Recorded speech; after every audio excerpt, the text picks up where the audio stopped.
Cabinet మీటింగ్లో వర్గీకరణ అంశం లేవనెత్తుతూ జిల్లాల వారీగా ఎంత శాతం ఉంటే జిల్లాల వారీగా వర్గీకరణ చేస్తానని చెప్పి ప్రకటించారు. చంద్రబాబు నాయుడు గారు మీరు జ్ఞానం అనుకుంటున్నారో అజ్ఞానం అనుకుంటున్నారో మాకు తెలియటం లేదు. సుప్రీంకోర్టు తీర్పే కుట్రతో ఇచ్చిందని మేము ఓ పక్కన చెప్తా ఉంటుంటే మీకు వర్గీకరణ ఎలా చేయాలో అన్న అంశం కూడా మీకు తెలియదు. మీరు ఎలా చేయగలరు?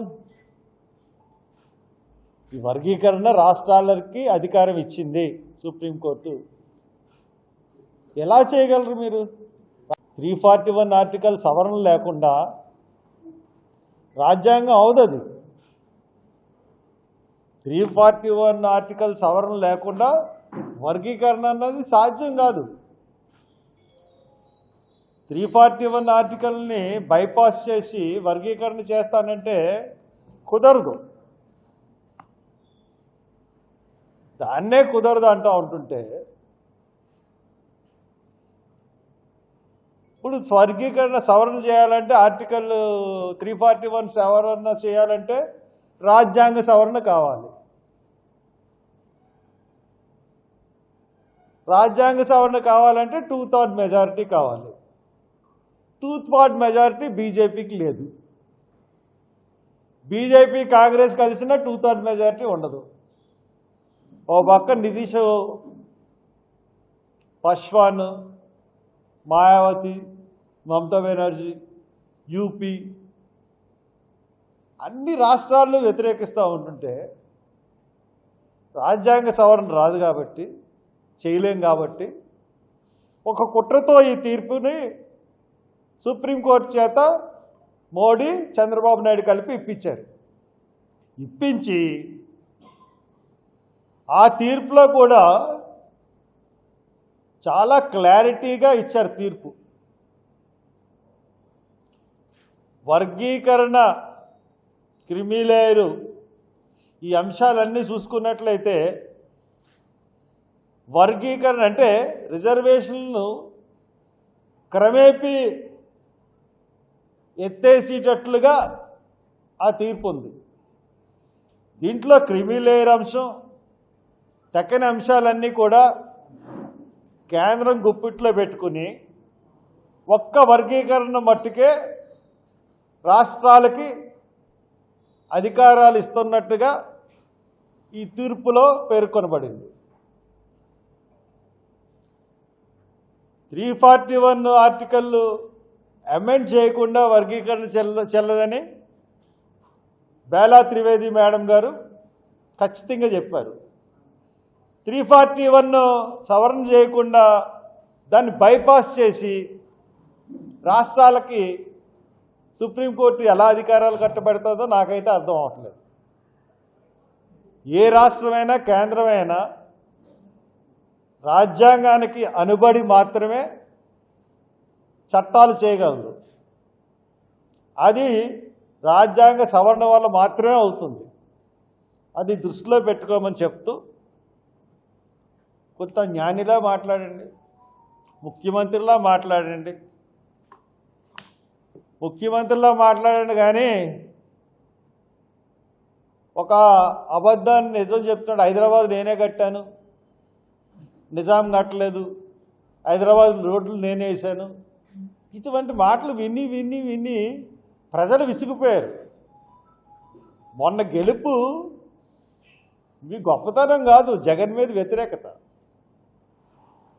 అంతేగాని ఈ గెలుపు మీదేదో గొప్ప గెలుపు అని అనుకోకండి.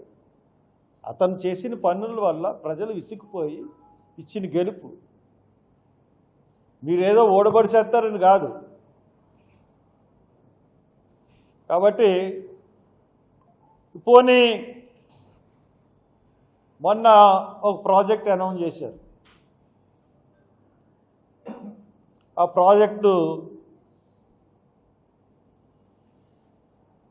నదుల అనుసంధానం మళ్ళీ పట్టుకొచ్చాడు. నదుల అనుసంధానం కాదు, కృష్ణా గోదావరి అనుసంధానం కాదు, పట్టుసీమ ప్రాజెక్ట్ అన్నది ఎత్తిపోతల పథకం మాత్రమే అని క్లియర్గా చెప్పాం. ఇప్పుడు మళ్ళీ ఇంకొకటి హంద్రీ నేవా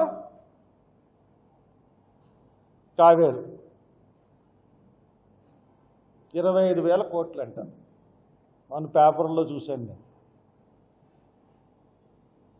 ఇక్కడ పోలవరానికే దిక్కు లేదు.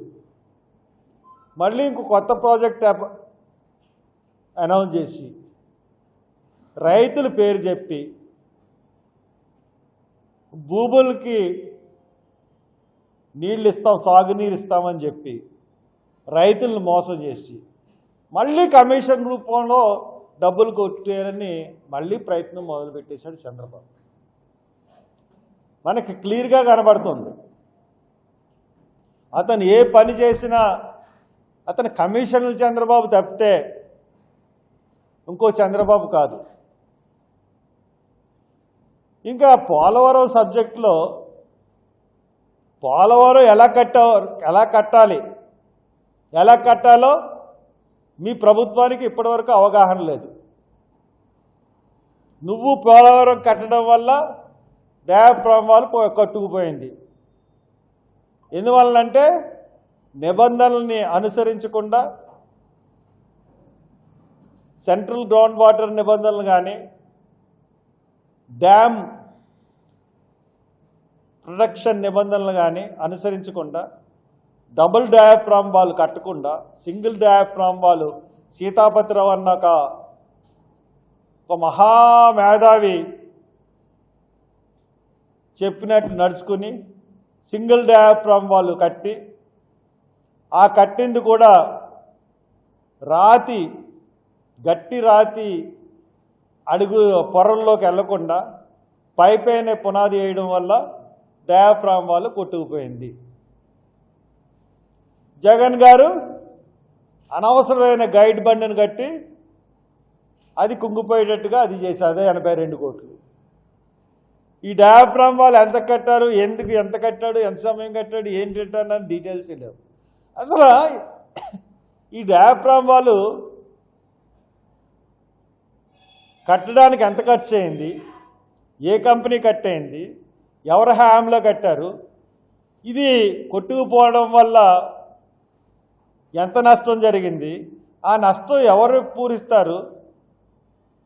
మీరు కమిషన్లు తీసుకున్నారు, బాగానే ఉంది.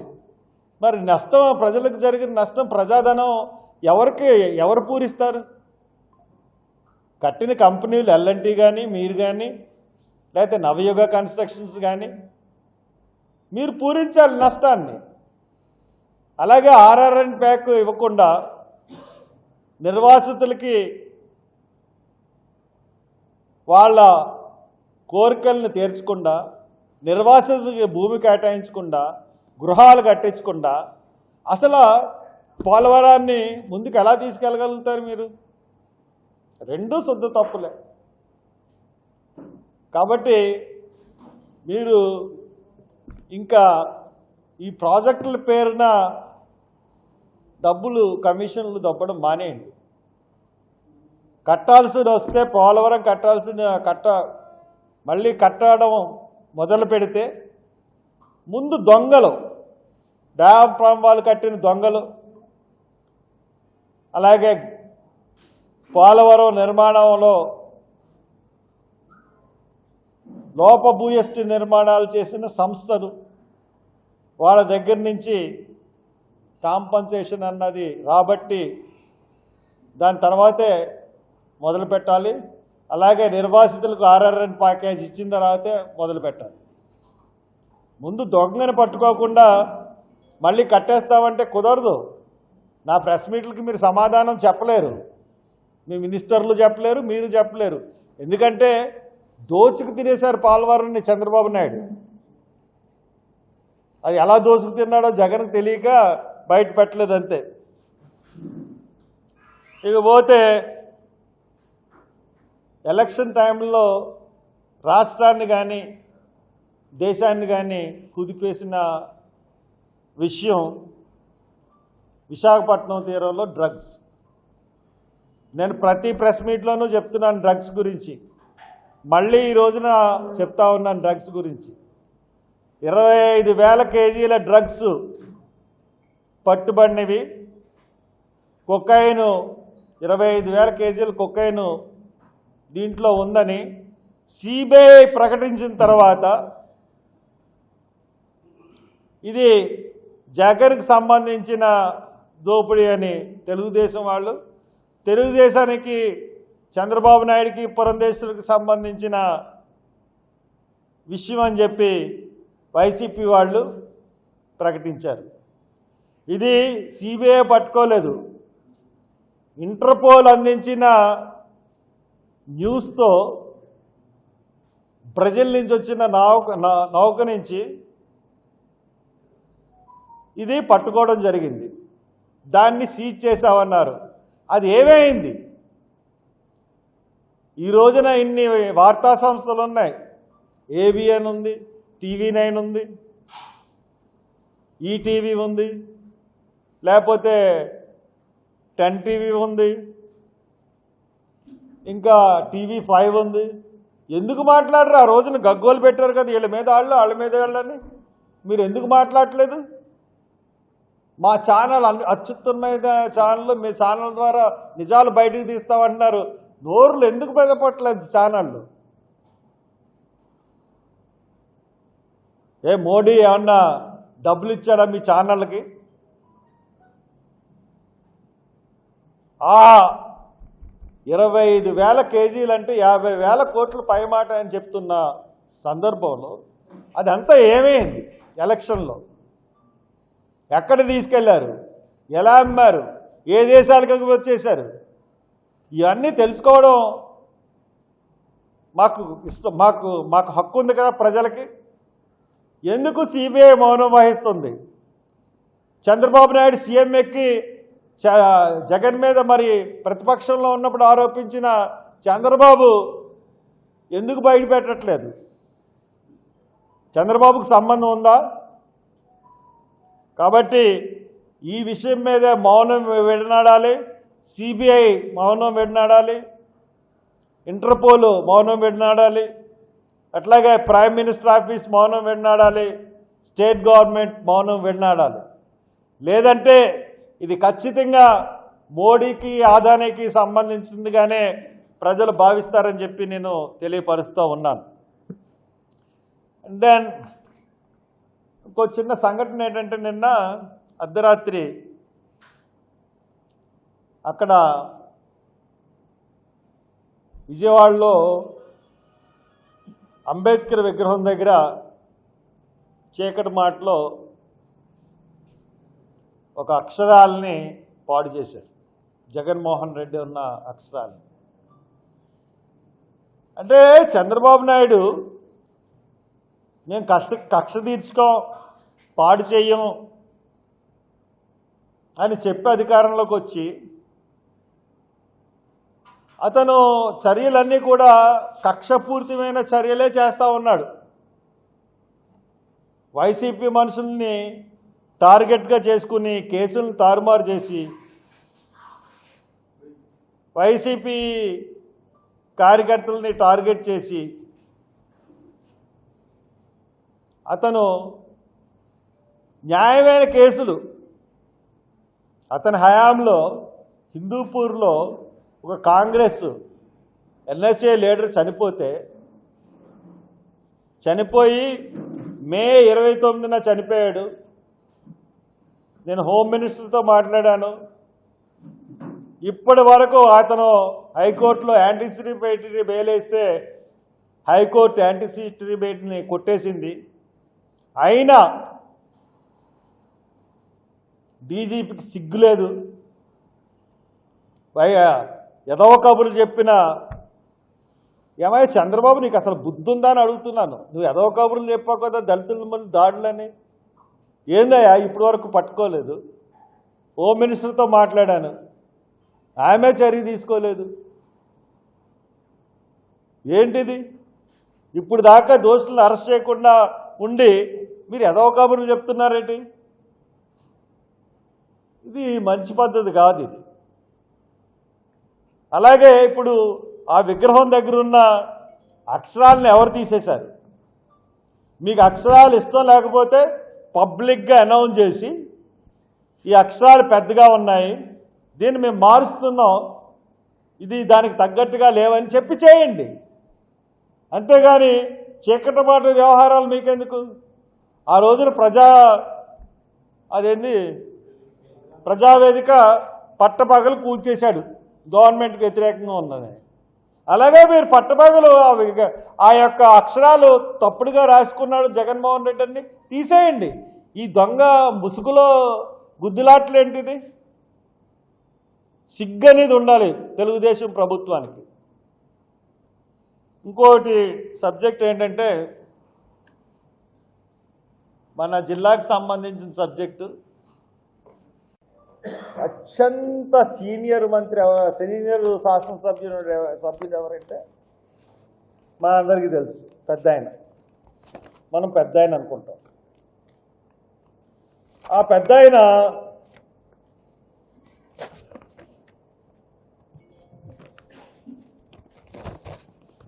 చిన్నతనంగా ప్రవర్తిస్తూ ఉంటుంటే చూసేవాళ్ళకి కూడా చాలా అబ్బెట్టుగా ఉంది. ఆ పెద్ద ఆయన మరీ కుర్రోడిని అనుకుంటున్నాడో ఏంటో అర్థం అవట్లేదు నాకు. ఇంకా కులం ఏంటండి ఆ ఏజ్లో? ఈ మురమండ గ్రామంలో ఒక ₹1 కోటి ఖరీదు చేసే కళ్యాణ మండపం ఉంది, community hall, all caste community hall. దానికి దాసరి నారాయణరావు గారు, తర్వాత మైసూరారెడ్డి గారు, వంగ గీత, నందమూరి హరికృష్ణ, అలాగే ఉండవల్లి అరుణ్ కుమార్, వీళ్ళందరూ కలిపి కొన్ని గవర్నమెంట్ నిధులు కలిపి ఒక కళ్యాణ మండపం కట్టారు. ఆల్ క్యాస్ట్ కళ్యాణ మండపం అని కట్టారు. చెరుకూరి కళ్యాణ మండపాన్ని అక్కడ ఉన్న గ్రామంలో ఒక తీర్మానం చేశారు.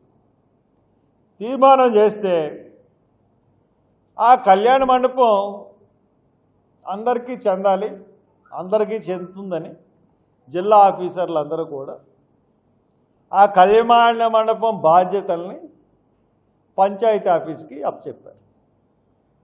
పంచాయతీ ఆఫీస్కి అప్పచెప్తే ఈ ఎమ్మెల్యే గారు డిపిఎల్ఓ మీద ఒత్తిడి తీసుకొచ్చి ఆ కళ్యాణ మండపం కమ్మోడికి ఇచ్చేయమని చెప్పి పెద్ద గొడవ చేస్తాం. ఆవిడ వీళ్ళందరితో ఇంకో తీర్మానం చేయాలంటే గ్రామం, పంచాయతీ అన్ని క్యాస్టులు కలిసి ఇది అందరికీ కావాల్సింది కాబట్టి మేము తీర్మానం చేయమని చెప్తా ఉన్నాం. అయినా పోలీసులు పంపించి పోలీసుల అండతో ఆ తాళాలు బదలుగొట్టేసి కమ్మోళ్ళని వెళ్ళి ఆక్యుపై చేసుకోమన్నాడు ఈ ఎమ్మెల్యే గారు. చేసుకోమంటే వెళ్ళి ఆక్యుపై చేసుకున్నారు. అప్పటికి కోర్టుకు వెళ్ళారు అవతల వాళ్ళు,